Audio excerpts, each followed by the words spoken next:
Happy Wednesday. Happy last 14 minutes of Wednesday. Welcome to the Sci-Fi Center Live semi-overnighter edition. I know it's been a couple of days. Been super busy. Getting ready for the next couple of weeks, both online and at the center itself. We have Chomania happening on May 12th and 13th. For those of you who can come out to Las Vegas and meet the great Lloyd Kaufman, founder and president of Choma Features, we're going to be doing all things Choma over the weekend, showing 3 premieres that have never been seen here in Vegas before. Also, we're going to do some Toxic Avenger with him doing audio commentary. So just imagine like the old days when you actually bought physical media and you had audio commentary. If you're able to make it to this event, not only are you going to have the audio commentary, he's going to be giving it to you. The guy who created Choma, Toxic Avenger, is going to be providing audio commentary for Toxic Avenger, Class of Nukem High. Then we're going to go on to Eating Miss Campbell, which is a brand new movie who I hope to have the director on for. Romeo and Juliet, which is ironically a James Gunn movie. And then hashtag Shakespeare Shitstorm, which is another premiere. And then we're going to have a local artist that's here in Vegas, Heidi Moore, and I hope to have her on as well. And she's going to be premiering her Dolly Deadly Part 2, which is also a Choma movie. Other sponsors are myself, of course, the Sci-Fi Center. If you're out in the Vegas area, swing by and visit me. I love to meet people who we've made the connection through online or any type of social media. To me, that's like a whole, full circle type of thing to where it just works. So if you're ever in town, swing by. I have weird hours, as you guys know. A lot of times you'll see me streaming late at night from the center. So 900 Karen or Liberace Avenue. They changed the street name. 900 Liberace Avenue, Suite B209. I'm upstairs, part of the great historical commercial center inside the New Orleans. You can also visit me at www.thescificenter.com and join all my social media there. I can't say, having them as a sponsor is one thing. You guys see me eating their food all the time. Sister Kim's Kitchen. Just look at the meal. I was working too late to eat there tonight, but man, just looking at it makes me wish I did. Oh my goodness. And then obviously, being the Star Trek geeks we are, Strange New Worlds is on DVD and Blu-ray and Steelbox Season 1. Nominated Season 1. Season 2 is coming out June 16th. Ironically, the same exact day that The Flash premieres. And keep an eye on all of our social media because we're going to be promoting both Season 2 of Strange New Worlds, but we're also going to be sending some of you to go see The Flash earlier than most. I had some people that saw The Flash last night that were actually working CinemaCon, and I've heard nothing but good stuff about it. Just different levels of good. So heard some of the stuff that, may or may not be happening. If what I'm hearing is straight, it could very well be that elusive billion-dollar movie that they haven't had since The Flash as far as DCEU goes.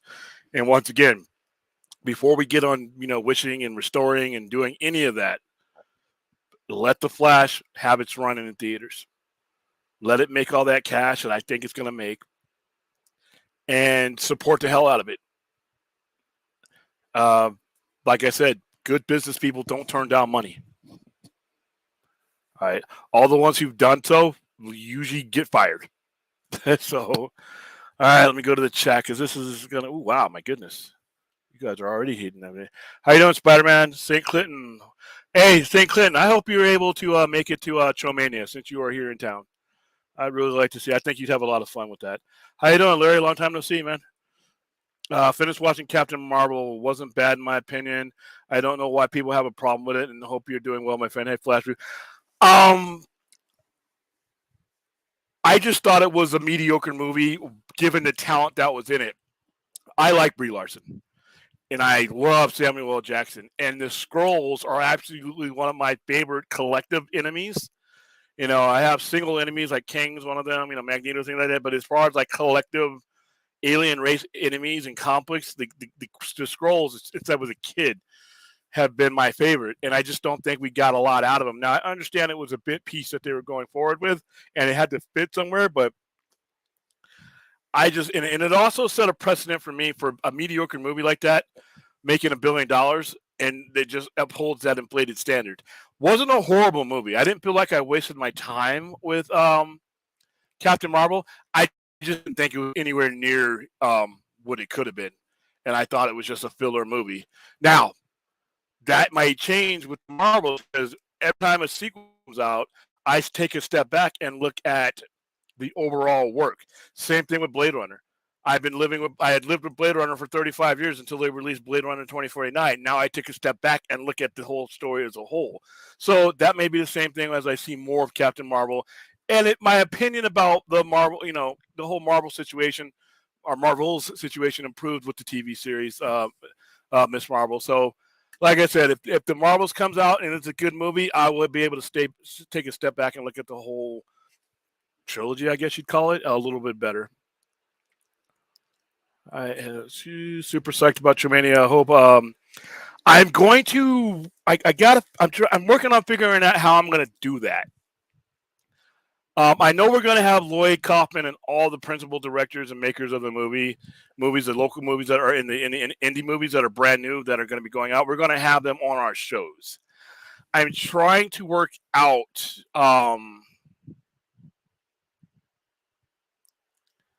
ways we can do a lot of it online. And obviously I'm talking with Trauma directly, so we're gonna figure out some creative things to make it, because obviously not everybody can make it to Vegas, but for those of you who can, it's going to be fun in person. You'll get to see him. He's going to have tons of merchandise there.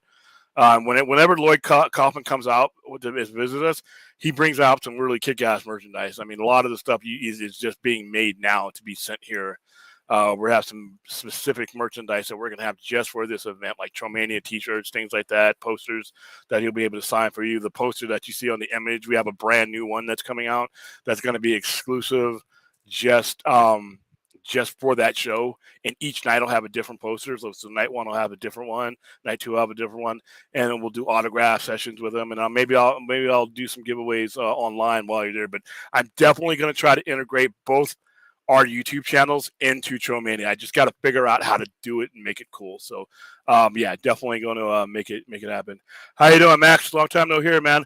Haven't been able to jump on your Saturday night show like I want to, but I just been slammed in these next couple of Saturdays. Like Saturday, I got Rocky Horror. We do Rocky Horror Picture Show at the center, so that's Saturday. And then the following week is Free Comic Book Day, which is literally for me like the equivalent of Black Friday for other retailers. Free Comic Book Day for me is huge.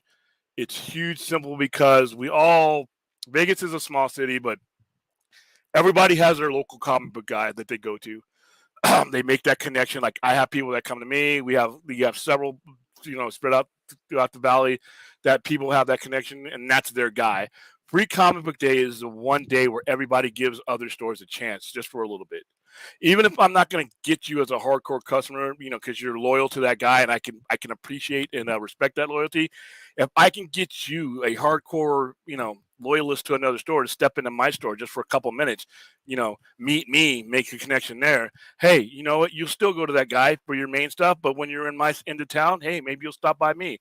It's the day of the week where everybody gets to have a shot at customers that they wouldn't necessarily get every day for a lot of different reasons. Like I said, some of them are dealing with their own their customer clientele for 12, 15, 20 years in some cases. I mean, I have customers that were like little kids that are grown adults with their own kids now.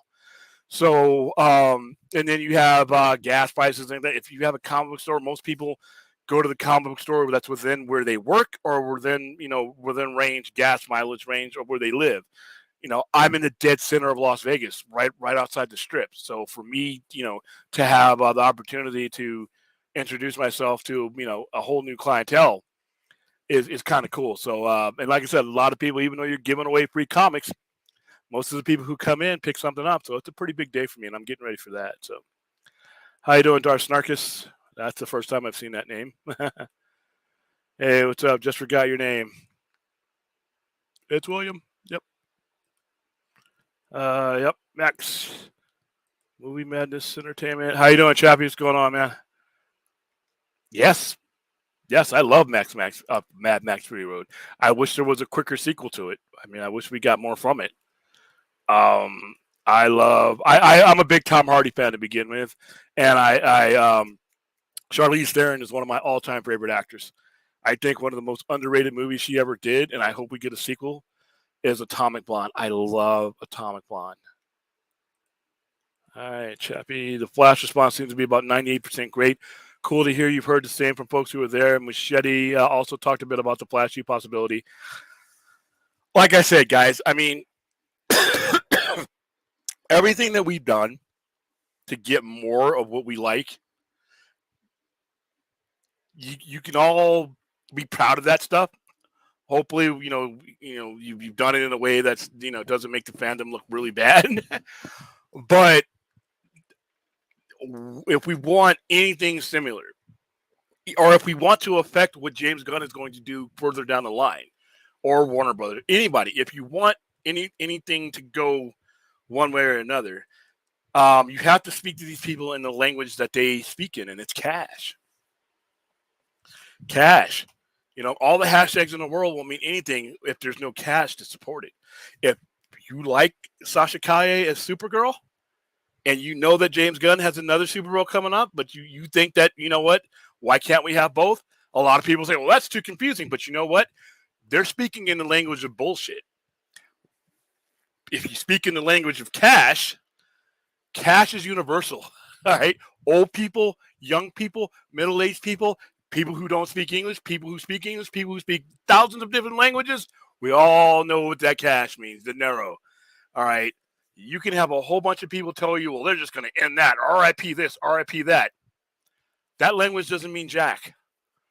The only language that's going to mean anything from June 2nd and beyond is cash. All right?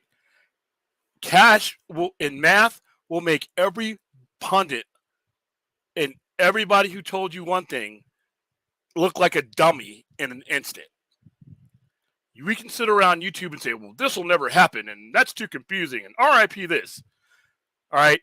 Literally, within the blink of a box office report, every one of those individuals will look like a fool.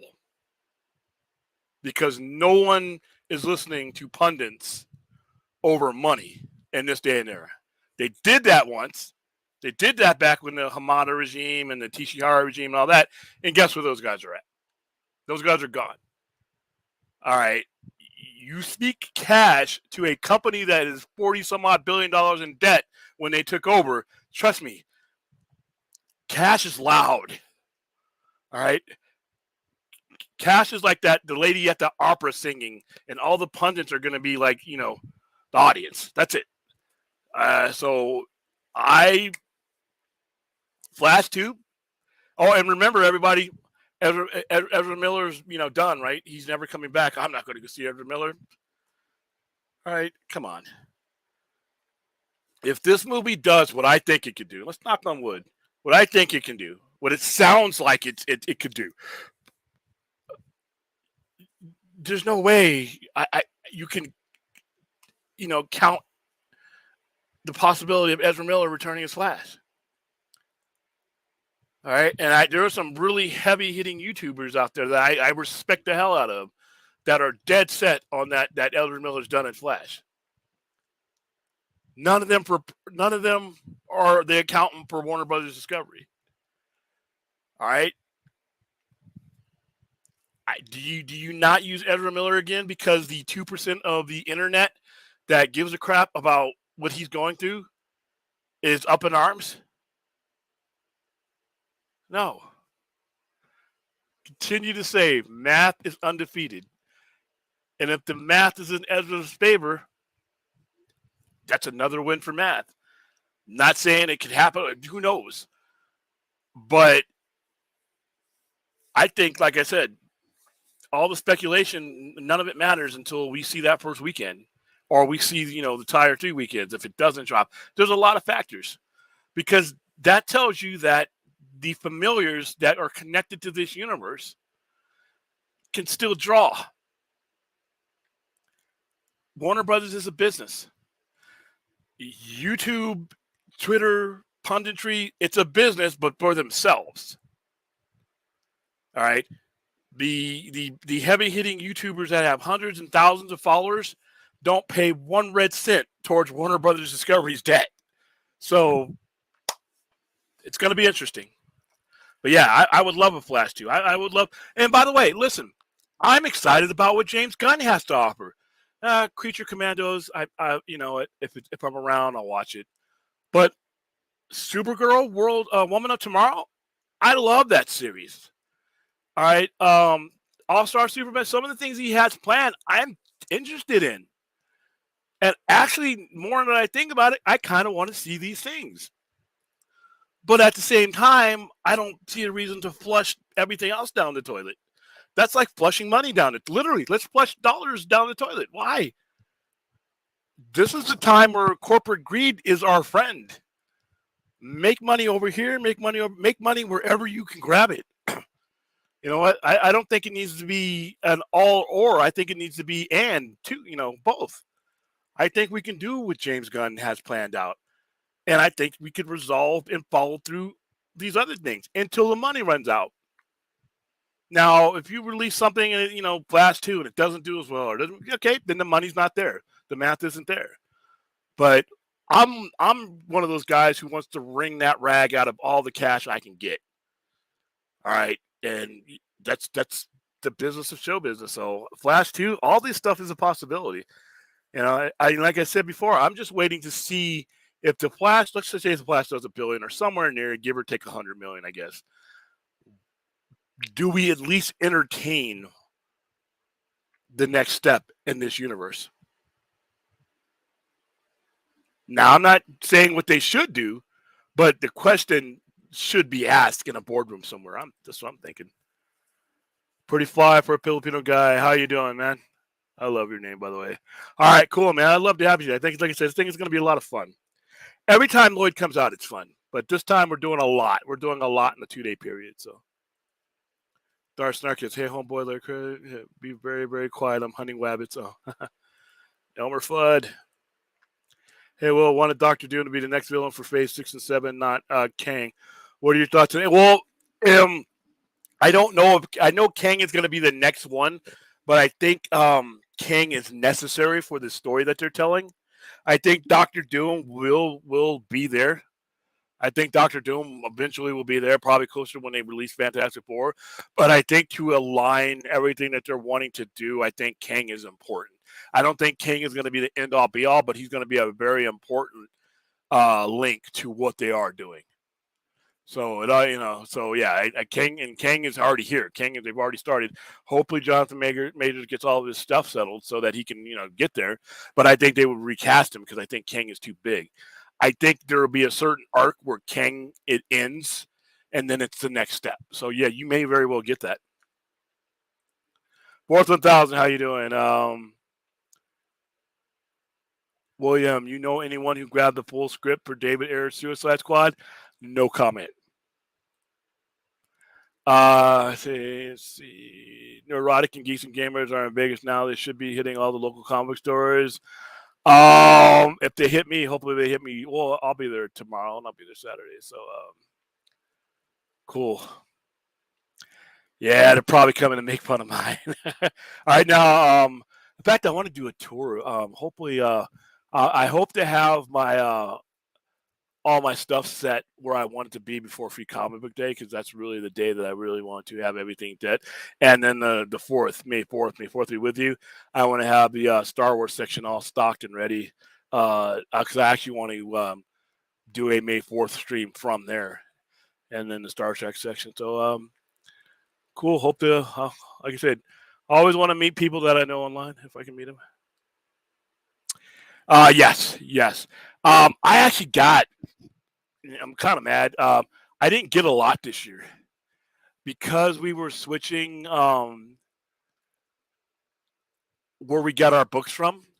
Right when the final deadline for Free Comic Book Day, I had to get my free comics a different route, and I didn't get as much. So, like the last 5 to 6 years, we just loaded up.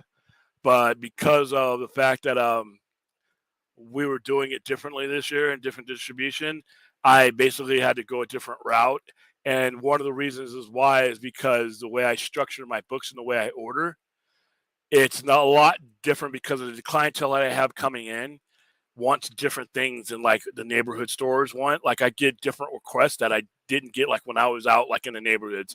I'm in the tourist district, and some of the things that I get and order will sell better because of where I am. And some of the things when I was linked up with Diamond and everything else, it was just a mess. And then when they did split with Penguin Rant and all that stuff, it was just, I couldn't narrow down exactly, the things I wanted to put in the store dealing with them. So I dealt with someone else. And while that was all going on, I had to, I missed the deadline for that. So yeah, they did release them. I have the ones at the store, and I will be putting those out on Saturday morning, 11 a.m. if you're in Vegas. The Flash is the only comic book movie I'm looking forward to this year. The rest can kick rocks. I am looking for Spider-Man across the Spider-Verse. The Flash is going to be right up there with it. I mean, literally 2 weeks later. So, what else is coming out? There's really not else. Is anything else coming out? I mean, Aquaman later on in the year, I guess. But I don't expect Aquaman to be the hot, the Scorsese of comic book movies anyway. So it's like, and everybody's like, "Oh, it's horrible! Oh my God, people are going to watch." I mean, like the great one was Casino or something. I mean, come on, the first one was just fun. I'm just in my third season of Game of Thrones. Ooh, dude. Well, hey, at least you're tackling it. At what pace are you moving through it, Flash? I'm curious because we talk a lot of Game of Thrones on this show, and I don't want to rip it up. By the way, you're in one of the better seasons. Season 4 was great. Season 4, in fact, season 4 it reaches a plateau for me, and then just continues to keep maintaining that level all the way till the end of the seasons. Yeah, please, people, come and buy stuff from your local comic book store on pre-comic book day, and not just coming for the people. Yeah, and that's just not talking about for me, because obviously I'm biased because I want you to buy stuff for me, but everybody. It's been a tough last 3 years for each and every one of us, and even my competitors and people that I to me it's like a brotherhood. We all been through the same. We all went through COVID. We all went through, inflation. We all went through the same things. Some of us didn't survive. I know guys who own comic book stores and were around for a long time that either had to severely downsize or close up altogether. And you're obviously, we're dealing with, a different generation that doesn't necessarily put the paper medium first. And I always stress and hope that, all of us will do, take it up to the next level as far as connecting what people see on the motion screens, whether it be the big screen in the cinemas or on these TV shows, making that connection. With me, I get a lot of tourists that are not necessarily in the comics, but they come to our plaza and we have other businesses and they happen into the store and they see things. Like I had a guy come in one day and look at the Invincible trade paperback that I had and said, "Oh, they made a comic book of this." And I'm like, wow.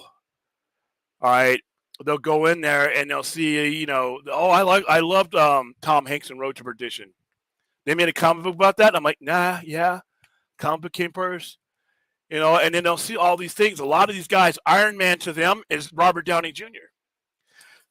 So, and we have, Comixology, we have DC Infinite, we have all these ways to go get the comics digitally, which I'm okay with, but at the same time, that takes a huge chunk out of what comic book stores used to be able to provide. So anytime you get a chance to get into the paper genre or buy a toy or anything like that from any small comic book store, no matter where you're at, Iowa, Canada, UK, California, Las Vegas, New York, that mom-and-pop store is holding on to a lot just to keep that piece of imagination open. So wherever you are on Free Comic Book Day, take a stroll down to your local comic book store. We definitely appreciate it. Trust me. Everybody that comes through that door is like gold for us. So yes, pretty fly for a Filipino guy. That is great advice. I hope everybody does that, and I hope that if you don't, regularly frequent comic book stores, that on free comic book day, that's the first day that you do start that, because there's a lot of cool conversations that to be had at a comic book store. All right, there is a lot of routes of imaginations and roads to imaginations that can be followed. A lot of people that you'll meet. I grew up going to a comic book store every Saturday, literally spending hours on end. Yeah, we bought comics, but we sat, we talked about comics. We sat, we talked about the history of comics. We sat, we talked about the characters and what they meant to us. We played Magic the Gathering. We did things.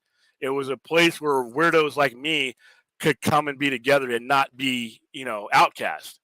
It's a little bit different today because it's cool to be a nerd now. Back in my day and back when I first opened, it was not cool to be a nerd. You got picked on, and if I wasn't as big as I was, I would have gotten picked on too. But now it's cool. Now we got cosplay, we got the TV shows, we got the movies, and it's people take it for granted. But go down to your local comic book store, buy a couple of books, buy a toy, you know, but most of all, sit down and have a conversation with the owners of these places and the people that are bound to be there, sitting there. I've met people, back in the 80s and 90s that I am friends with these days because of that that common spot that we made up. So I would love to see, the paper medium and physical media make a comeback. But it in order for it to make a comeback, people have to have feel the value of gathering again. So Free Comic Book Day is just one of those days. I hope I hope it starts a weekly trend for everybody who takes place in it. How you doing, Jacob? It's got Laser Luke Gaming. First time I've seen you here. Maybe not, but welcome to the Point Extra Lounge. Oh, by the way, guys, like and subscribe to Point Extra Lounge if you haven't already. Like this stream. Also, go to go to youtube.com at the Sci-Fi Center and subscribe to my channel. I'm broadcasting on both. Yes, I am the Sci-Fi Center. It started out as a place in 1994 called Asylum Comics, 700 square feet. I could literally, if I leaned one way or another, I could touch both walls. It was over right. In fact, I actually lived near where I opened up that store. I was 18 when I got my business license, but it was a much longer process in getting everything else. It almost took me 2 years to get open. So I opened in December of 1994. It just started out as a comic book store. We got into Magic Gathering. We got into a lot of stuff. But as a sci-fi geek, I expanded it. We have our screening room in there now. We show movies. We do all kinds of stuff. And so it went from being Asylum Comics. And one of the reasons why I called it that was I opened back in the day where the telephone books were how you found us. Now telephone books is no one knows what the hell that is. They barely know what a telephone booth is. With the internet, it's different. So we expanded and we evolved. But yeah, I am a local comic shop owner for the Sci-Fi Center. The basis of it is a comic book store, even though I've expanded into Star Trek, Star Wars, movies, horror movies, all that kind of stuff. I began as a comic book store owner, and that's always going to be the heart of the store. Even if it's not the biggest part of the store, it's always going to be where I began. So, yep, that's me. What's going on? Chappie, it's great to see the Flash get some buzz all around. I guarantee you when the movie comes out, nobody's going to care about Ezra Miller. Nobody's going to care. All right. Nobody's okay. There will be people who care, and there are people who, who will go see it. There's not going to be enough significant regard to it to stop this movie from doing what it needs to do. The general public, even if they know about it, once again, never take for granted that it's your customer's job to care about what Ezra Miller is doing, even if they know about it or not. They deal with much worse and give passes to much worse. Their connection to Ezra Miller is what he does on that screen, and they don't have to have anything beyond that. So I think we'll be fine. Tomorrow is Thursday. Oh, okay? Yeah, it's now Thursday. Yes, I will be there. I will be there at 1:00. William, thought of Heat eliminate the Bucks. They're just the fourth 8th seed in NBA playoff history to upset the first seed in the first round of a best of 7. Yeah, I was watching that. I also watched. By the way, none of you are probably watching this channel right now because there's more sports geeks. Guys texting me and tagging me, on my Facebook page about the Lakers losing. I told you guys that they were going to get blown out today. That's just what happens. That's why you won game 1 in Memphis and split. That's why it was so important holding serve in LA so that you earned the chance to end this at crypto on Friday. I knew damn well that the Lakers. I was surprised that it was as close as it was, but that's what a desperate team does when they're about to be eliminated. But I can script it what's going to happen Friday. I would be surprised if they do not absolutely smash the Memphis Grizzlies on Friday. Yeah, I would be surprised if on Friday that's a watchable game for anybody in the state of Tennessee. Now, as far as the Bucks, listen, the Heat are great. By the way, Jimmy Buckets can do it. I actually think they have a chance to upset Boston. Actually, no, it's not Boston. They would face the Knicks. Holy cow, that's going to be a war.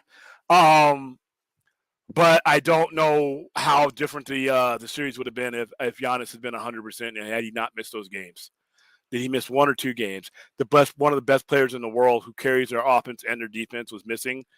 I don't know if they ever recovered from that. But I also think the Heat are better than people thought. I also think that all of the lower seeds that have made deep runs, if you notice, most of the lower seeds are ones that have won titles and made deep runs into the playoffs, whereas a lot of the upper seeds are ones that lose. That lose later on, except for Denver. Denver gets to the conference finals, but they're there to get beat. But you got Golden State, all that experience, defending champions. You have, except for the Bucks, but you got an injury there. But you had the Heat. The Heat made the NBA Finals in 2020. The Lakers made the NBA Finals in 2020. So you got a lot of those teams that basically bided their time, and now they're doing well. I think they're all, I think the Lakers could go all the way, but I could say the same thing for every team that's left. What are you laughing at, Clint? Just reading Swamp Thing 53, where Swamp Thing takes over Gotham to rescue Abigail. Yeah. Rescue Abigail. Guess who he fights in Gotham? The first 2 don't count. No, I got what you mean. And it's technically, when you mean tomorrow, it's 18 a.m. So, yeah, I'll be there. Oh, I have not watched one episode of Beavis and Butthead since they redid it.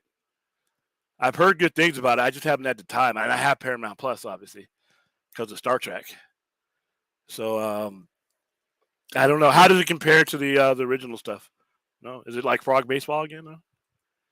All right, William, thought of a sequel for Black Phone is in the works. I see it. Black Phone, actually, I think I'm biased because I love Ethan Hawke. So I didn't. The Black Phone was for a supernatural horror. It didn't scare me, but I liked it. Oh yeah. You have to make this movie on a budget of 16 to 18 million. Black Phone pulled in 164. There you go. Of course, it's Blumhouse. Yeah, I'm looking forward to it. I enjoyed the first one. Are there any channels that spoil the Flash movie? There's going to be tons of them. There's going to be. I don't see how you can show a movie of that magnitude at CinemaCon and not have everything about it leak out by the next couple of days. I don't even think they signed in non-disclosure agreements. I don't think the people I know that went didn't. So yeah, I don't think the Flash getting leaked. By the way, there's no post credit scenes. They don't even go to the post credits from what I heard. They just cut it off. It just goes black. So if there are any post credit scenes, which I'm pretty sure there's going to be, they weren't at CinemaCon. So even the people who saw it at CinemaCon didn't see those. But the rest of the movie, I expect by the weekend the entire script will be story will be leaked. I'm not going to do it here because we're going to be promoting the Flash. We're going to be heavily promoting the Flash. And I don't want my Warner Brothers homies, who put up with a lot of criticism that we when we take shots at their upper management, they don't care about that. They do care about spoilers. Holy cow, do they care about spoilers? And even if I knew what was going on in the Flash, you would never hear me talk about it here, as far as any type of details. Even if I had seen it at CinemaCon and I didn't sign a non-disclosure agreement, I would destroy my relationship with Warner Brothers and us being able to send hundreds and like thousands of people, over the last 8 or 9 years with them, and all the stuff, all the cool stuff we get. They'd cut me off, man. So, but yeah, there's gonna be channels that do it. I you know I think it's gonna suck, but it's not. I don't think it's gonna harm the movie as long as the people are the positive remarks and the positive commentaries come out. I think spoiling would hurt it for anybody. So we'll see though. Yeah, and he's old school. Yeah, he's old school. And like I said, that's the way you want to do it. If, like I said, even if I had seen it, there's been times, right? I went to some test screenings, and I had to keep a closed lip simply because something old school about me is ruining somebody else's surprise.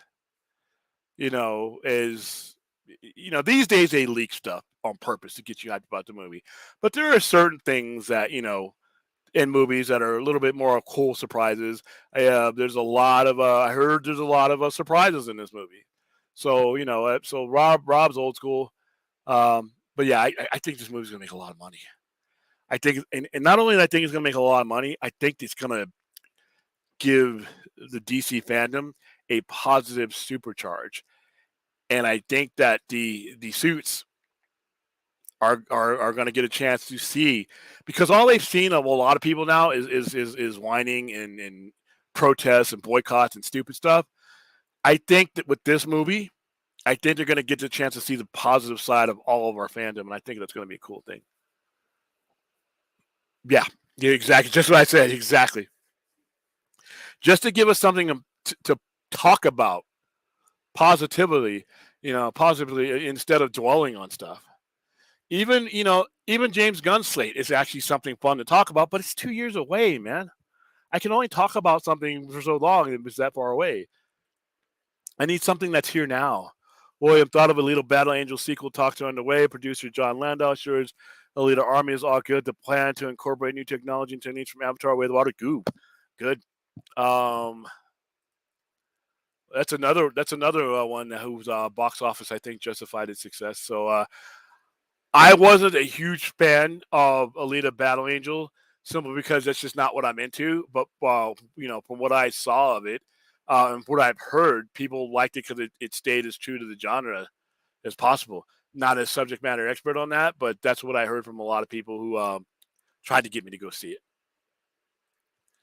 I've been looking for if they're all following the NDA. So was there an NDA? Because I didn't hear them talk about one. I know sometimes that in CinemaCon, like for Top Gun, I don't think there was NDA. But even with NDAs, people leak stuff, man. I mean, it sucks too because if you're one of those people who just want to be surprised, the internet is going to destroy your life.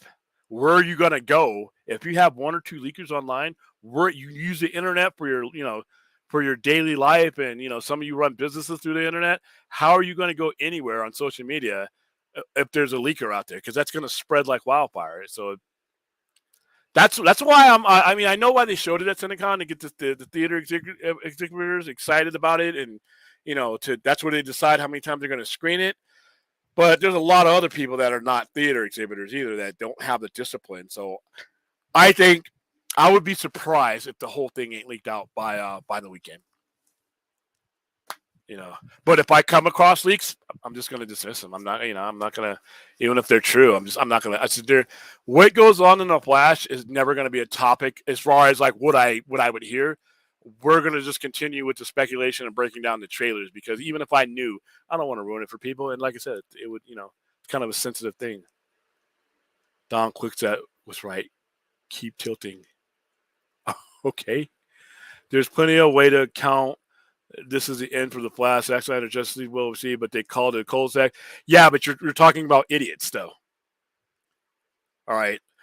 Her doing that. Ann Chernoff was a dummy for saying that. Ann Chernoff was an absolute dummy for saying that. I don't care where you line up with Zack Snyder's Justice League. That is something that is showing on your streaming service. You just take the win. Whatever the win is, you just take it. Her coming out that following Monday after it's been released while people are still seeing it and saying that was stupid. That made her look like an absolute buffoon. And we're dealing with leadership egos that say, I have a vision too, but those guys have a boss now. And that guy has a boss. All right. Your ego, if I'm running a business and I'm on the hook for billions that I had to finance this broke ass company with because it was 40-something billion in debt, and I have a chairman of the board who technically is higher than Zaslav, and that chairman of the board can call a vote if the money isn't falling from the tree as fast as they want it to. Your ego doesn't mean shit to me. All right. Everyone has egos. It's about money.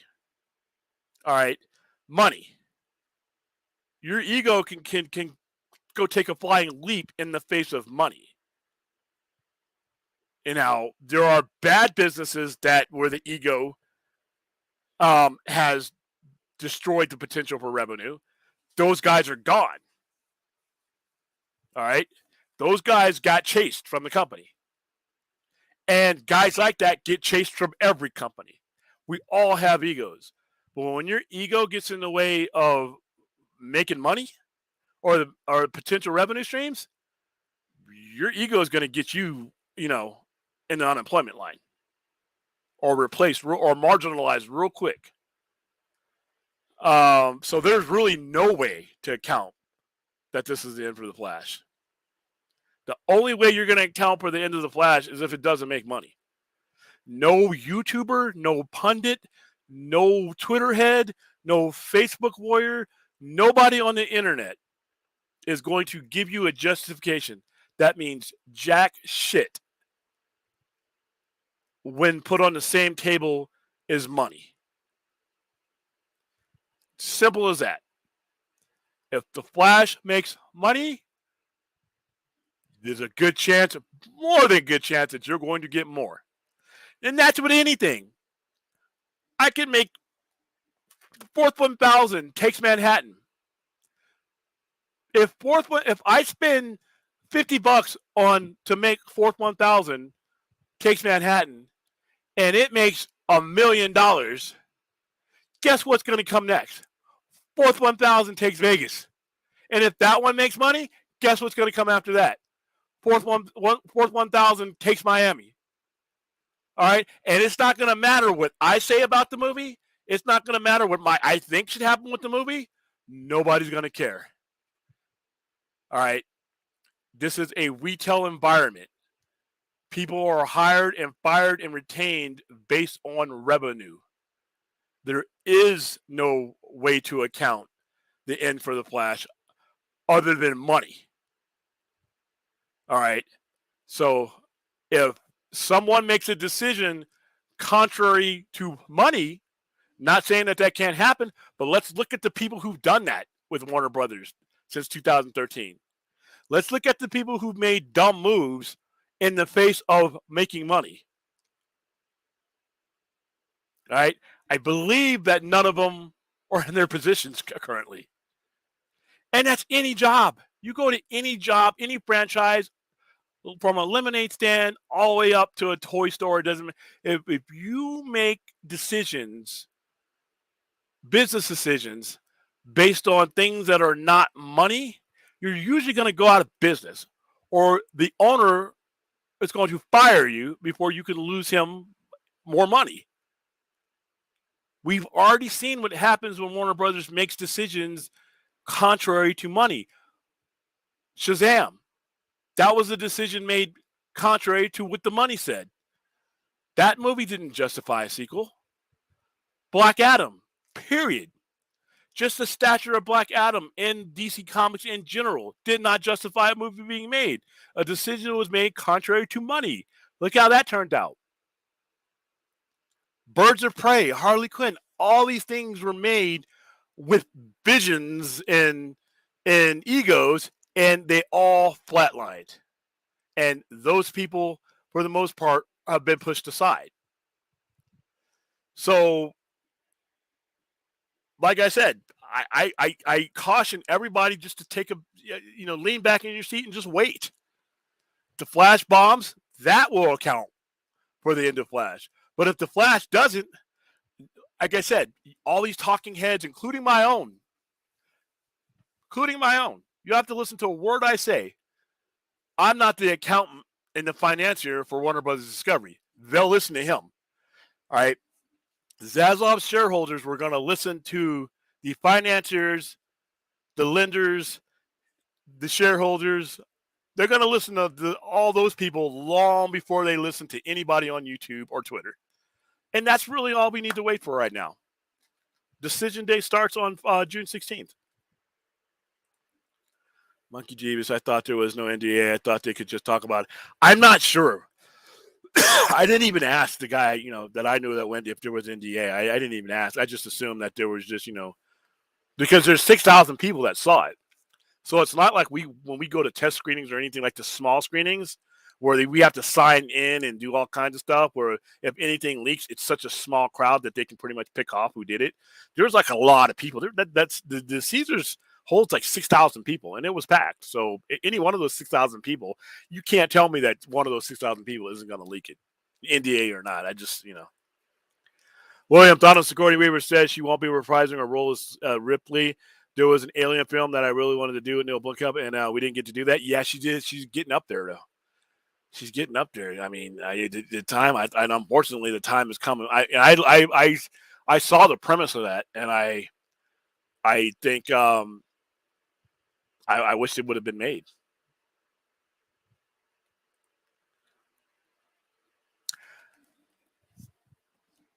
Like I said, and this is no matter what your opinion is of anything connected to what's gone before or your hopes for anything with James Gunn. I, as somebody who loves Tom King and that Supergirl series, I have promoted that. Every time somebody comes in and asks for advice, that's one of the first things I get them over. And now with the trade paperback, it's even easier because the prices are inflated. So I'm looking forward to what James Gunn can do with Supergirl. But at the same time, the retailer in me, the guy who has to pay bills, and these guys are people that have to pay bills, says that if this thing takes off, and I hear she's great in it. But like I said, don't know how it ends, don't know how she ends up in it, don't know. But if the audience makes a connection to her and there's potential revenue, then you got to at least explore it. And like I said, be greedy. Everybody who tells you that, having too much of the same character is going to be confusing. And I will always say this. If your audience are dummies and your storyteller is an incompetent dummy, I don't think either of those are the case. Listen, fans do stupid stuff. They say stupid stuff and they don't always conduct themselves in the proper manner. But they're not stupid. All right. And these guys that I see today that are working for DC and working for some of these things are some of the best storytellers in the world. All right. If there's something confusing, that means your storyteller failed to tell his story. And I have faith in some of the people that they're working with that if they wanted to go that route, they would be just fine. We're about to get Kang. We're about to get Secret Wars. You couldn't imagine a bigger cluster F than that's going to be. But yet those storytellers are going to figure out a way to tell you because their audience aren't a bunch of dummies and they're not incompetent. And I think the same thing will happen with DC. If they want to tell multiple Batman stories and make that money, they will. If they want to tell multiple Superman stories and if there's potential revenue in there, they will.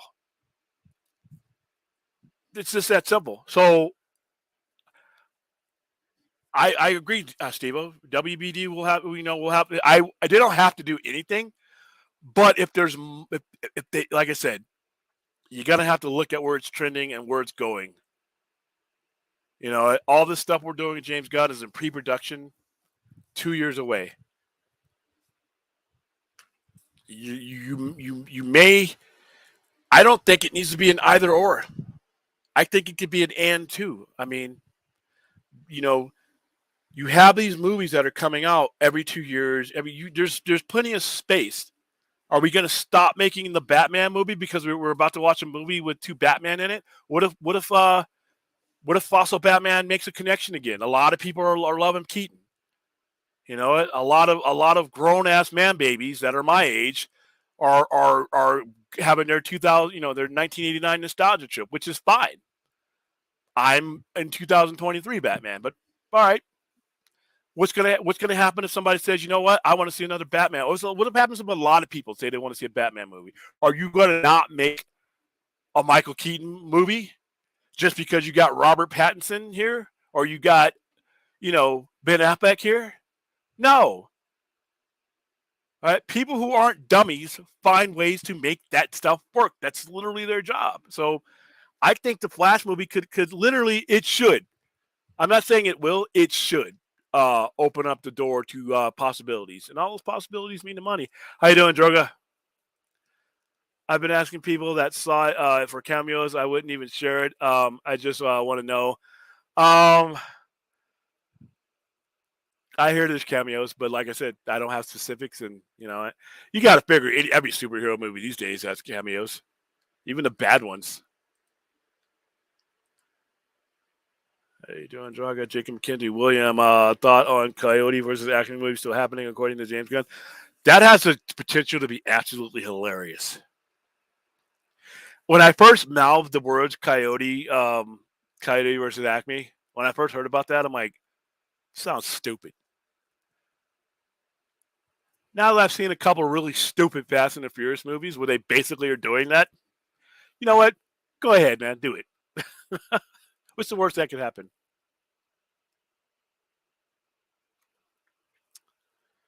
That if I have to guess, this is just me guessing. I think that ending is going to lead to other things. I think that ending's going to, not a restoration or anything like that, but I think that what he's going to do is going to, like I said before, he's going to pick aspects that work for him. He enjoyed the movie. He says it's one of the greatest comic book movies he ever saw. You know what? I can't believe that a guy like James Gunn can't find a way to make all this work. I mean, especially a guy who understands the way DC works, and he seems to understand the way DC storytelling works. That we've always had multiples, that we've always had concurrent things happening. It's always been that way, and it's more entertaining that way because you get a chance to reach a different audience. There are people that are still alive that think Batman 66 is great. I think it's silly now that I'm a grown man, but that market is out there. There are people who love Christian Bale's Batman. I don't like Christian Bale's Batman. I don't like the Nolan trilogy. To me, is overrated. Outside of one Heath Ledger all-time great performance, those movies bore me to tears. All right, I prefer Ben Affleck's Batman, and I be honest with you, hot take, don't care. The Batman was the best overall Batman movie. Even if Robert Pattinson isn't there yet, as far as being that level of Batman, the overall movie is the best overall movie in my opinion. People try to compare Nolan stuff to that, and no disrespect to Nolan, the pace of his movies bored me to hell. All right, and the third one I just thought wasn't a good movie at all, and it was a waste of a great actor in Tom Hardy. But hey, everybody's got their thing. You know what? All right, so when we bring back the ban list, the word vasectomy is going to be banned, dude. I don't any knives and any lasers down there. It's like that's worse than having things eyeball torture in horror movies. William thought on Jamie Foxx had to be revived after a stroke on set. I heard about that, but I don't know details. Don't know details. I'm hoping he's okay. He's too young to be having a stroke. Well, then again, you can have a stroke at any age. I agree with my love of Snyderverse, and I'm very excited for Gunn's DCU. I think they can do speaking of which, I think they'll do a DC Marvel crossover. And it'll make the most money. All right. I love you, Larry. And comic book gods, if you're out there and you're watching, please, this is as close as I come to praying. Please never, ever make a Marvel versus DC movie. Please. Do I have to sacrifice a goat? I mean, what do I need to do? Which doctor, spells, cat? What do you need me to do to make sure that there is never a Marvel versus DC movie? Please don't. No, no. Two distinct companies with two distinct heritages, two distinct ways of telling stories from their beginnings all the way to now. The classic mistake that fanboys and filmmakers often make sometimes is not respecting that boundary. And that's why the expectations for DC films or Marvel films, even though they should never be, please, comic book gods, make it so that these movies don't happen. Just don't do it. There's no need. Neither company is even Warner Brothers. Even where DC Films is now, neither company is that desperate anymore to do that. Mid 90s, early 2000s, where DC was hurting and Marvel was on the edge of bankruptcy, and they did that with the whole amalgam. Oh my God. I wish I had a bird that I could have put the Marvel versus DC comics to use in the mid 90s, because I would have had that bird crap in those comics. That's what I thought of those comics, but no. Everything else is cool, Larry, but that last part, no Marvel DC cut, no. One thing that really interests me is how much the same reactions have said the Flash is really steeped in Man of Steel, and even more it seems from the trailers. I heard that as well. And like I said, for everybody that's telling me, well, this wasn't working, that Snyder stuff wasn't working. If this is true and this movie does well, it just worked. So can't wait. He's read Weeks. He knows someone who just saw it and think he's going to do a video on it. Yeah, there's a lot of people that are doing video. There's a lot of people I subscribe to that were at CinemaCon. Hell, Robert Meyer Burnett, who we just interviewed last Friday. By the way, check out that stream, our Star Trek Weekly with Robert Meyer Burnett as our special guest. Thank you all for making us that our most viewed Star Trek stream so far. We quadrupled our numbers for that stream. I mean, usually it's just a handful of hardcore geeks like us that are into Star Trek. That stream with Robert Meyer Burnett in the Picard season 3 finale, our series finale, quadrupled, literally, no joking, quadrupled our numbers. So thank you for everybody who tuned in. Thank you for everybody who shared, liked, and watched it on both our networks. It was great. It was great having him. But yeah, he's seen it too, and he says that same thing. All right, Flash Blue, can't wait for The Witcher season 3. I hope it's better than season 2. Season 2 lost me, man. Season 2 was a struggle to get through. I don't know what was going on, but I love season 1, even though that whole out of sequence time thing, and I wasn't a fan of the game or the book, so I was totally left out and had to get it on my own. But season 2 just didn't do it for me, man. And I really was having high hopes. I like everything about the original. So, William, thought on Super Mario Bros. Past 900 million worldwide, on its way to $1 billion. On its way to $1 billion, and that's the kind of IP that can do it for you. I don't know anybody who doesn't like, even a guy like me who's not a gamer at all. I mean, I played Donkey Kong when I was a kid, but Mario Kart, never played it, never going to. And I know Mario, and I can appreciate what Mario means. So that's perfect IP to pull in $1 billion. I would be surprised at this point because what's coming out next week? Is there anything coming out next week? We have this week. I don't know what's coming out this week. I know next week we have Guardians of the Galaxy. So that might, because we're doing a promo for that. So that might cut in. That's the closest thing I could see cutting into it. And even then, even with it taking a hit from that, it still probably will stay in enough screens to pull in $1 billion. So not currently. Dude, I just did a massive expansion of my comics because I was very timid of what I carried because I had to learn the hard way. Like I said before earlier in the stream, that just because a guy here down the street on the west side of town carries these comics, that doesn't mean I'm going to be able to move those exact comics. The clientele that was coming in, was just not buying that type of stuff. So I had to reorganize what I ordered in. And I'm happy that like Boom Studios and things like that, these are things that because of movies now, I'm able to move a lot, quicker, like doing things like that. Before I was not able to before these movies and stuff started coming out, I was not able to move a lot of certain comics. And there's like IDW. IDW for me locally, I sell a lot of that, but tourists weren't as big on IDW. But now I got people who watch Star Trek. Now they're making that connection because all that stuff is in our As Seen on TV section. But I am expanding out more to different indie titles. So, but no, I haven't carried Bad Idea yet. But that doesn't mean I won't because, like I said, we've added recently like 26 different titles in the last 3 weeks to what we carry. So it's ever growing. Let's not bring up does Gritter's channels on here. Oh yeah.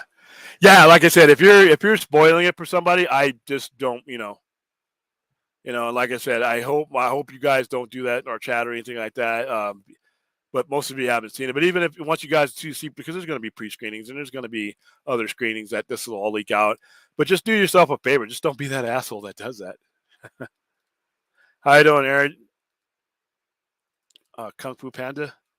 I haven't seen the first 3, but I'm pretty sure those movies have been very successful. The new Teenage Mutant Ninja Turtles. Yes, I did put that on order. And another thing that's been doing well for me since I added it, that I took it off before and I added it recently. Power Rangers books are starting to do better for me. I know there's a lot of stuff going on around Power Rangers now, but I tried it out before and I didn't do well. Recently, I've done very well with Power Rangers, and then I had Power Rangers, Teenage Mutant Ninja Turtles. I kept reordering. I haven't read any of those yet, but they've been doing well for me. Indy 5, yep. Oh, that's right. That's coming up to. How you doing, Daniel? I personally think Guardians 3 will be Marvel's biggest movie this year. I could be wrong, but I don't see the Marvels doing well as the first one, which is as bland as rice. I see Guardians of the Galaxy being their best movie of the year too. I don't know how much it's going to make, but this being the last one, this is like a goodbye to that franchise. So I think a lot of people are going to go see it. I'm going to go see it next week. I actually have tickets that we're giving away to go see it next Tuesday, but I got scheduling conflicts, so I won't be able to go there. So, other than the Flash, I'm always looking forward to Mission Impossible. Yes, Dune Part 2 and Oppenheimer. I'm not a big Nolan fan at all, but Oppenheimer is going to be one that I see immediately because it looks great. Dune Part 2, I'm already there. Mission Impossible, I've seen all those on the first day. So, yeah, Night Terrors looks great. I'm hoping to pull in the covers. Have you seen the covers, Pretty Fly? The covers for them that I saw on my solicitation look cool. I stocked up on all the variants because we do really well with variants. Yeah, has there been a bad Mission Impossible? Yeah, I'm hearing a lot of that. I'm hearing a lot of people that are just not jazzed about the Marvels for whatever reason. But Guardians is going to be probably their blockbuster of the week. William thought on Steven Spielberg says that he has watched Indiana Jones and Dial of Destiny and loved it. It looks great. It looks great, and I mean, if you please the guy who brought the character to the screen in the first place, you've done a great job. He says, when the lights come up, I just turned to a group and said, "Damn, I thought I was the only one who knew how to make one of these." Well, that's a high compliment. Yeah, I wasn't a fan of Crystal Skull. Yeah, it is. It's actually a much more violent comic than the actual. I mean, as violent as that TV show was, the comic's way more violent, and that's why And you've read it's already done its run. It was a comic that I carried that back, 2002, 2003 when that came out. Yeah, that's an old comic. So when I'm watching the show, I'm like, kind of sucks that I know how this is going to go.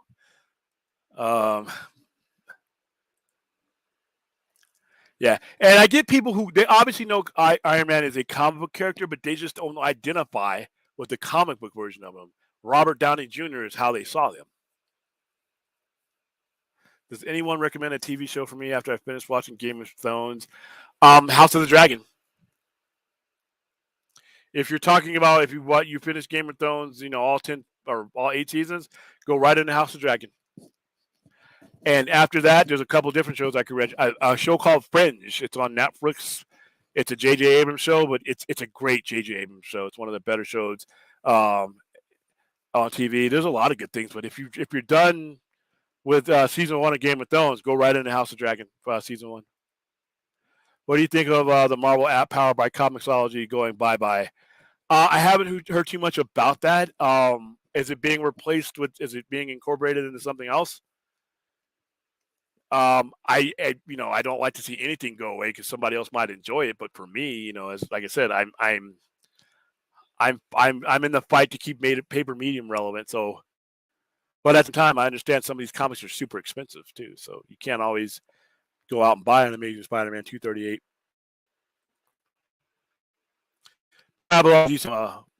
Pretty fly. William thought of Superman Legacy. I hate that name. Won't be a comedy. James Gunn confirms that he's not making Superman one of the quirky characters he's famous for. Gunn is intended. And that should surprise no one. I think people have miscategorized James Gunn as somebody who can only tell dick jokes and show comedies. I can't believe that people have seen his whole body of work if they still think that about him. But in any event, any storyteller can tell a story. Just because somebody's known for comedy and slapstick doesn't mean that they can't turn around and write a drama. I'll say this over and over again. Is there anything in Jonathan Demme's career, including Married to the Mob, that would tell you that he could make Silence of the Lambs? No. But every storyteller has the mechanics, has the talent to tell a story. It's all about what's been asked of them. Has any, the situation is calling for him to tell a different story than you know him for. That doesn't mean he can't do it. Not you, Jacob, but in general, I think a lot of people, just completely their minds jump to some of the more famous stuff that he's done. And like I said, if you're capable of writing and directing, you're capable of writing, directing, period. All right. You can show, you could write a comedy, a drama, you could write a thriller. Storyteller is a storyteller, period. I have to rewind here. William saw it on the Flash trailer. Oh, the second one I thought was awesome. The second one, like the other viewer was saying, it gave me vibes of Man of Steel in every way. So I'm happy with it. I like the fact that it would appear to me, without seeing it, that Barry, the other Barry, doesn't want our main Barry to undo anything, because that means he's going to lose something if you just go from that trailer. So, my least, it's and it's a movie subjective, but yeah, it was my least favorite one. William, thoughts on Michael Shannon asking Zack Snyder's blessing before turning his on? That just shows you that the respect that he had the respect that they had for each other. The respect that a high-tier actor, an Academy Award-nominated actor, and Michael Shannon had for the work that he did with Zack Snyder. All right, and it's cool that Zack Snyder didn't even stand in his way of doing that, and that they were both. It was professional respect, professional courtesy, and Zack Snyder was a professional for saying, you know what, go for it. So I that was kind of cool to hear. Michael Shannon also said he's hesitant to reply to General Assange because he wasn't happy about what happened. There's a lot of people in the industry that aren't, and that's what I mean. There's a lot of people that the extremists get the news, but there's a lot of good, moderate people in the profession, in the audience, and that are in movie making that did not like the way that went down. The way they handled the Zack Snyder situation was trash. All right, none of those people who handled that situation, in my opinion, deserve to be employed anywhere and by anyone. Because regardless to how you feel about Zack Snyder or the Snyderverse or anything else, no one should have been put through that, and the audience shouldn't have been put through that.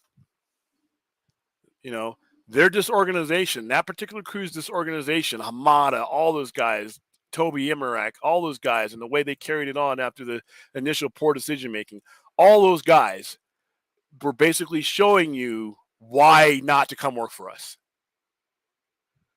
Why you should pick anybody but Warner Brothers Studios right now. Why we took a guy who's made us money, who we have a long history with, and not just him, a lot of other directors too, and treated him like that. They basically raised the flag and said, "Don't come work with us." And that's one of the things that Zaslav had to repair coming in. So a lot of people that aren't Snyder bros thought that the Snyder situation was handled like trash. And if it were up to me, most of the people who were part of that decision making would never work in Hollywood again.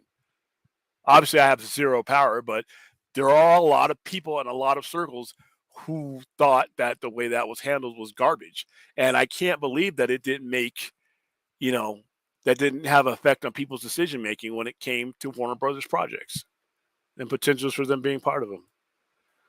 All right, Michael Shannon's the man. I'm psyched to see him again. Once met him after seeing him in a play. It was super nice. When I said goodbye, he leaned over and said, "Don't forget Neil before his eye." I thought that's hilarious. And he's also great in The Shape of Water. Michael Shannon is pretty much good in anything he's been in. Indiana Jones, yeah, he's 78, man. He'll be 80 when how old is he? 79? He's hitting 80. Him and Patrick Stewart. Ugh. William, thought on James Mangold on de-aging Harrison Ford for the Dial of Destiny. I just shot him and just pretended that he was 35, but the technology involved is a whole other thing. Yeah, I mean, you do what you got to do. If they're telling a story for a younger Indiana Jones, or if that's a flashback, then you do what you got to do. Someone made a great point. I keep remembering the first 3 indie films had mysterious titles, whereas the last 2 are just titled "The Thing He's Looking For." True. Well, the first one was he was looking for the Raiders of the Lost Ark. He was looking for the Temple of Doom. That was the thing. The item in the thing was the main thing. The Last Crusade. Yeah. He did. It wasn't called Indiana Jones and the Child. Yeah, you're right. Indiana Jones and the Milky. Hey, man. Once again, people keep coming to see it. All right, let's see. Well, are you a fan of mystery movie? Because if you are, I recommend Kristen Bell's new movie, Pale Blue Eye. Yes, I am. Mystery movies are some of my favorite.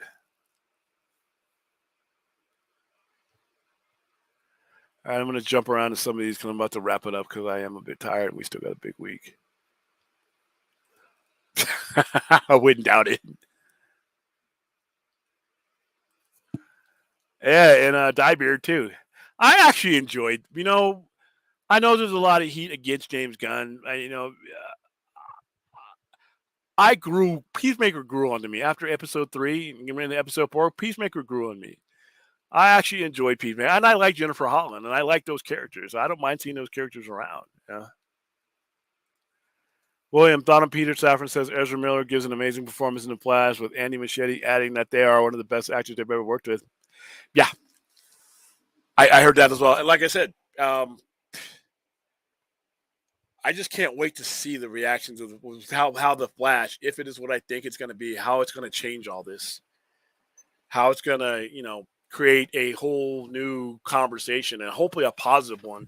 And to be honest with you, start putting an end to the negative one. That's what my wish is for the Flash.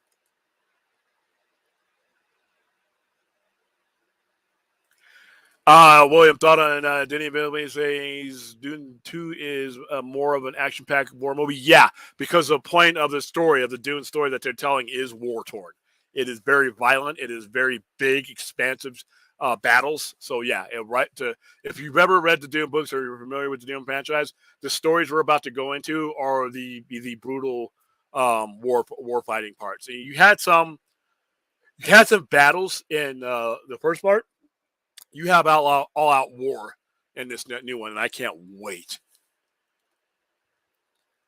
All right, guys.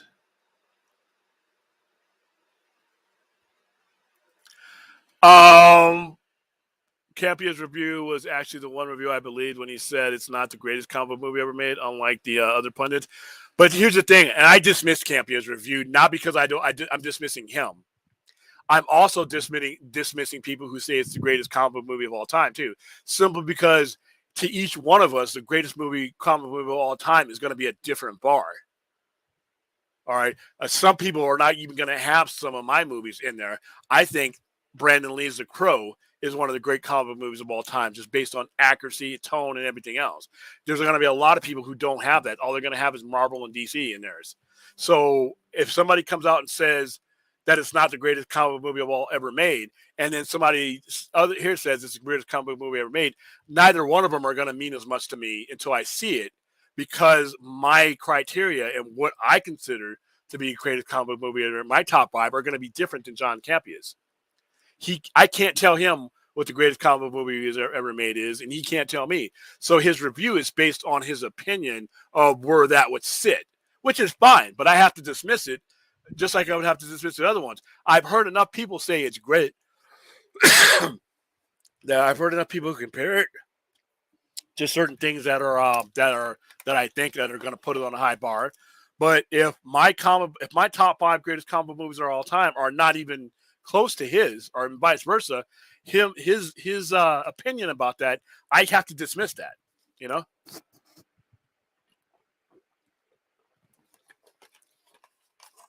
Even though we're going to be getting a lot of people saying that, this week. Flash Blue, Woody Harrelson is also an out of the furnace, and he's one of the most messed up characters I've ever seen. Like Frank Busai, wow, and he's played some pretty messed up characters. Yeah, okay. I got into a bit of a Facebook back and forth with some knucklehead today. All right.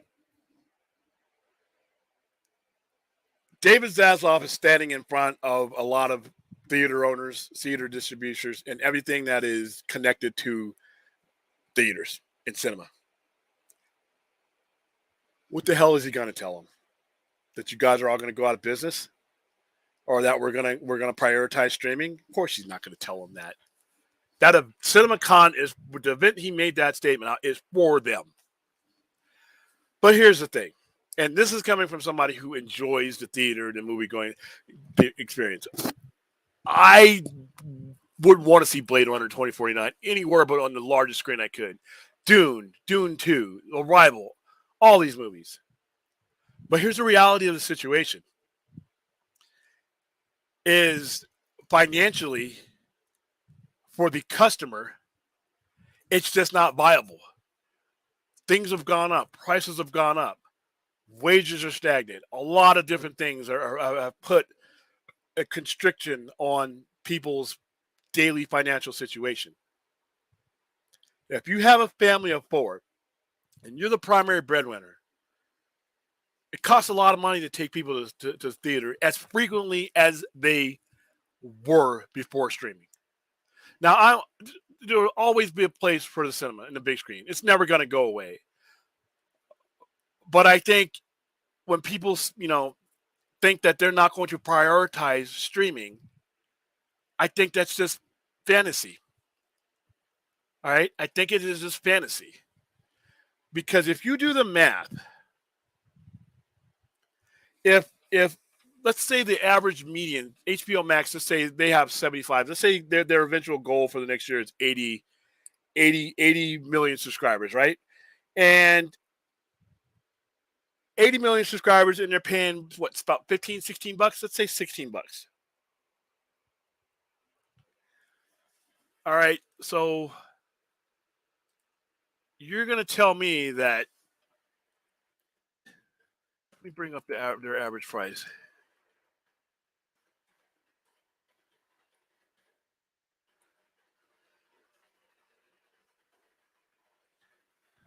The average price of a streamer is somewhere in the median, about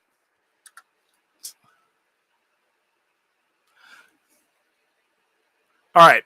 So if your average price of your streaming service is 16 bucks, some of them are more, some of them are a little bit less, and you top out at 80 million subscribers, and if you look at HBO Max, I wish I had a way to or Max as it's going to be called, which is totally stupid. Let's see.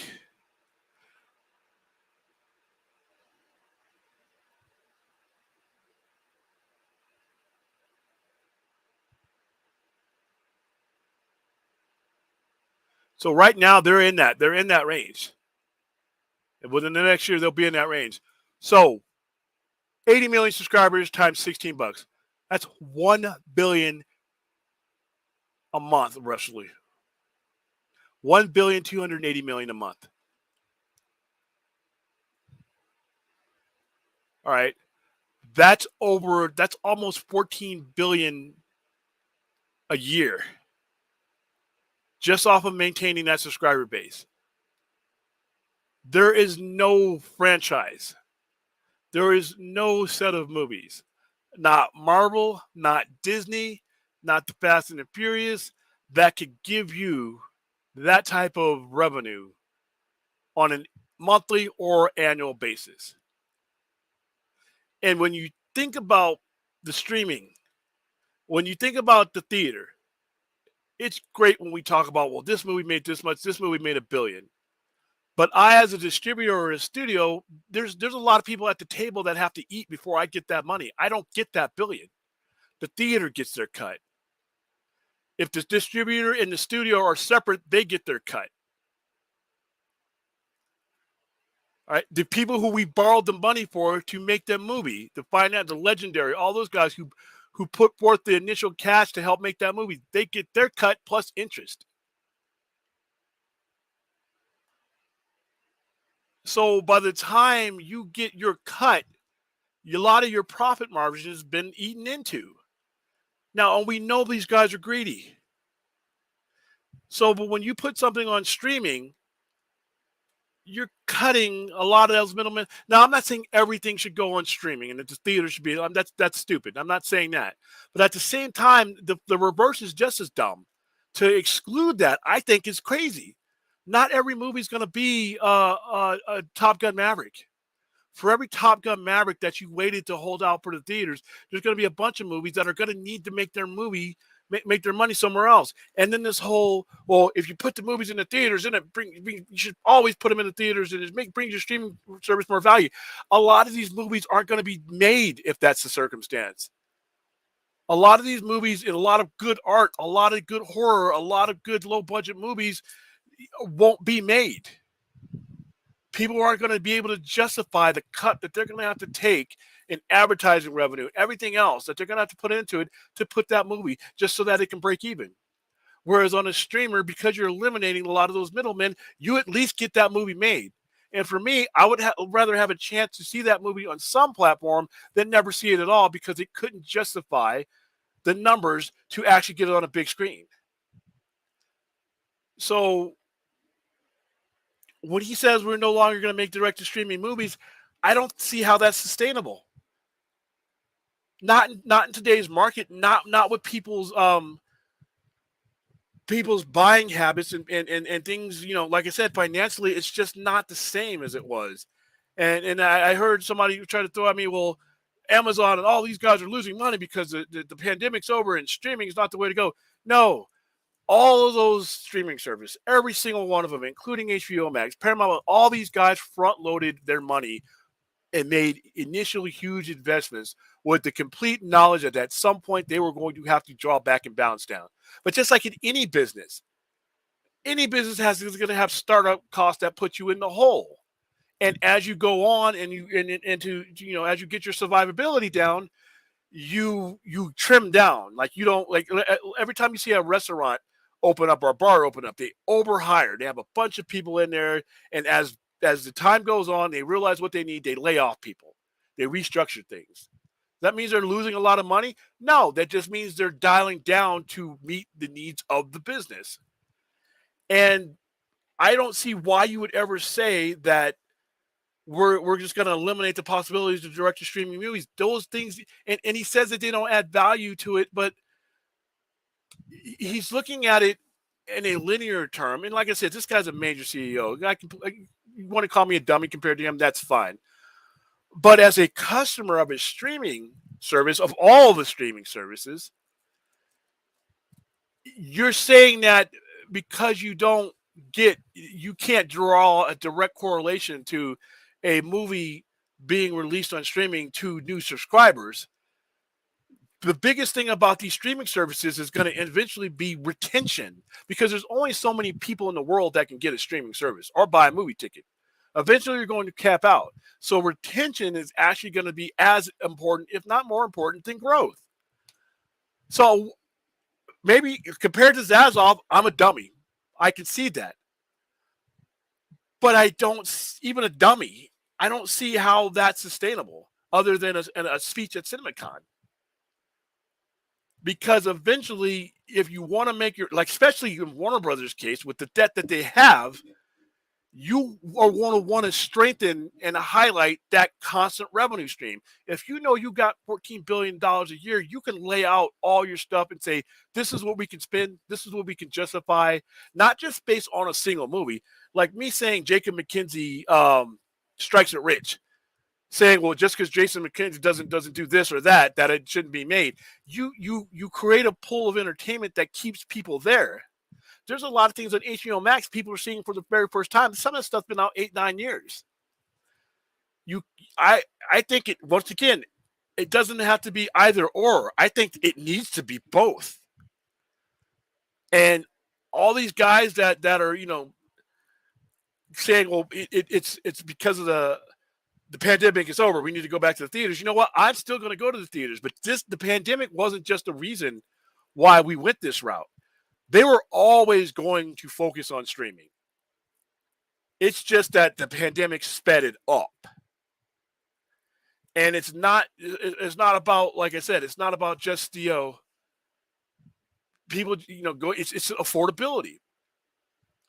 I get more value from my streaming service sometimes than I can going to see multiple movies, especially if you got kids. So I don't understand. That logic.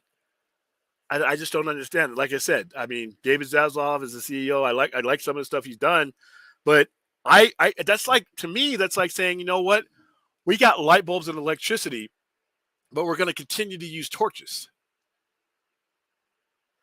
instead of, you know what, you want to have a candle in the house, that's great. Theaters are always going to be there, but I'm turning on the lights. I don't understand that, but that's just me. One only trilogy, never follow Scream, Final Destination. Oh, I hate the Final Destination movies. Casey Affleck, haven't heard his name in a while. Wow, William Dafoe's in it? Okay. How you doing, Tehran? All right, let me speed down because there's like, oh, wow, it's an hour and a half. Ugh, I'm getting tired.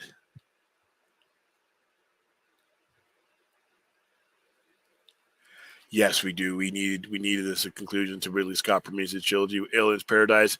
It was supposed to be an all-out war of the van of aliens, humans versus androids. You still might get that because I can't believe that he won't work that into his new show.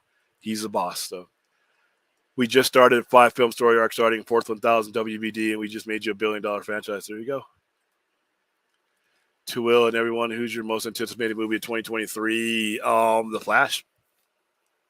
It's like a tie, though. It's like a really tough tie. The Flash, as much for its effect that it's going to have on our genre, but Dune 2 and Spider-Man Across the Spider-Verse, those are right there.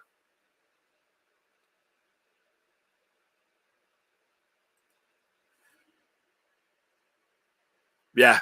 Well, we did a show. We did a show based telling you what King was, but even still, it's confusing as hell. Yeah, Paradise is supposed to be where there's supposed to be, and you still might don't discount seeing this.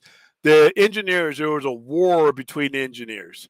There was one set of engineers that wanted to wipe out the mankind was their experiment, and the when Ridley Scott actually brought this up, he said the crucifixion of Jesus was one of the things that he said that the aliens saw what their creation do, and he thought they were going to be. The engineers said, these are violent individuals. They will eventually spread throughout the galaxy. We have to wipe out our experiment. And then the other half did not. That's why those ships are all over the place and they crash. Those ships are supposed to spread pathogen and a disease to everywhere that they had created life because they just wanted to wipe out their experiment. And that one at the beginning, Prometheus, was probably the one that poisons the water, probably puts things into the water stream that to protect them from the pathogen that they were sending because he knew it was coming. But yeah, I hope we get to see it again. All right, let's see.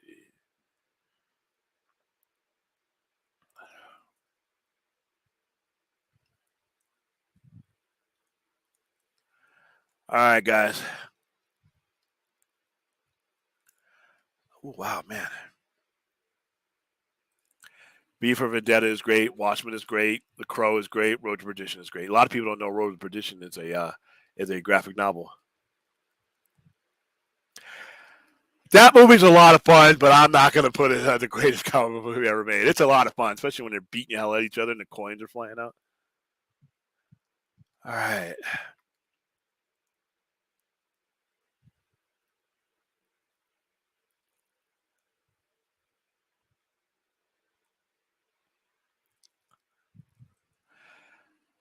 The theatrical experience hasn't been devalued by those things, but it's been devalued by just financial consequences. I mean, like I said, you can't. I mean, these movies are being released at a pace you can't. Can you afford to, to take a family of four to multiple movies all the time?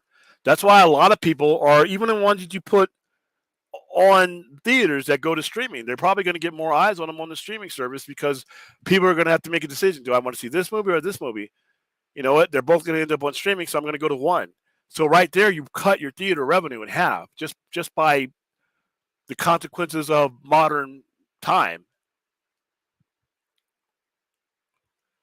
All right.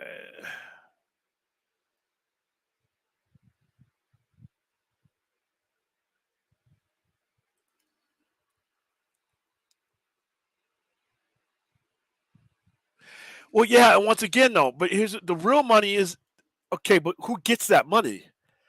You see what I mean? It's like streaming, they're going to get a higher percentage of the cut because they get almost all of that subscriber revenue versus what they have to pay for the obviously to make it.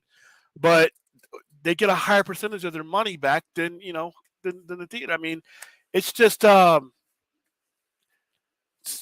genie's out of the bottle. I don't think there's ever going to be any putting it back in. Yeah, that dude, that would have been some. Wow, I need to see this end. All right, guys, I am out of here. That's it. I actually went 20, 33 minutes more than I thought I was gonna go. Wanted to let you guys know in on something. I obviously Full Circle, Zack Snyder is this weekend, Friday, Saturday, Sunday.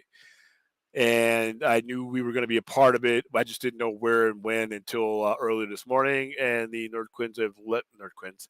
I'm tired. The Nerd Queens have let me know what our spot will be. I'll be streaming on the Point Action Lounge and this channel, and my own channel, and we will be at 11:30 Pacific time. That lead into the last movie of the entire weekend, which will be Zack Snyder's Justice League. That starts at 1 p.m. So take a look at it. If I can make it bigger.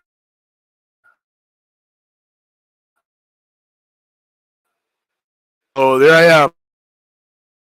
So 9:30. But later go all night. Let's catch. So 9 a.m. To 6 a.m. Pacific. Oh, dude, that's gonna be cool. I wonder if it's going to be subtitles or are they going to be in English. That's going to be cool. And then there you go, 11:30. It should actually be an AM. I think they got messed up here because 11 p.m. to 1:30. It's going to be 11:30 a.m.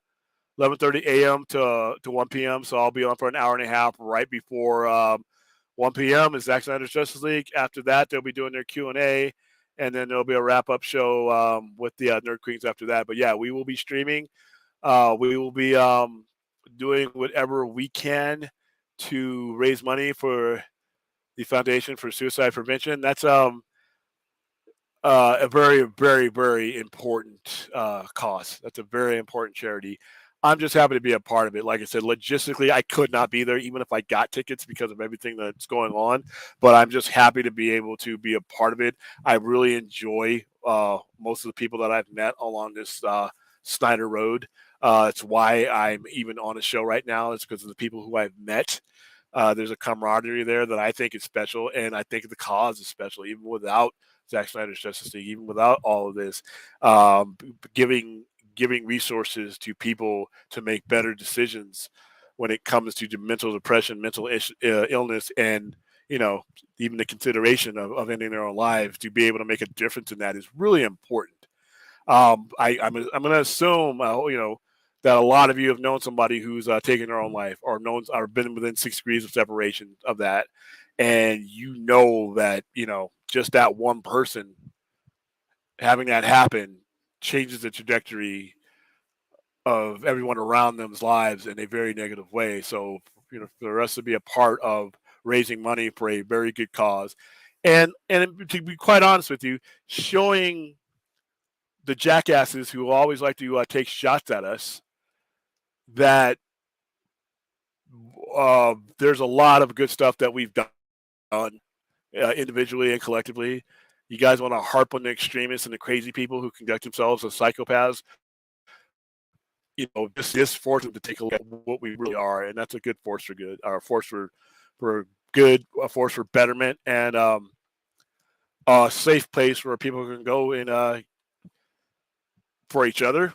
Because, like I said, a lot of us have met each other and become friends with this, and to provide resources for people even we don't know.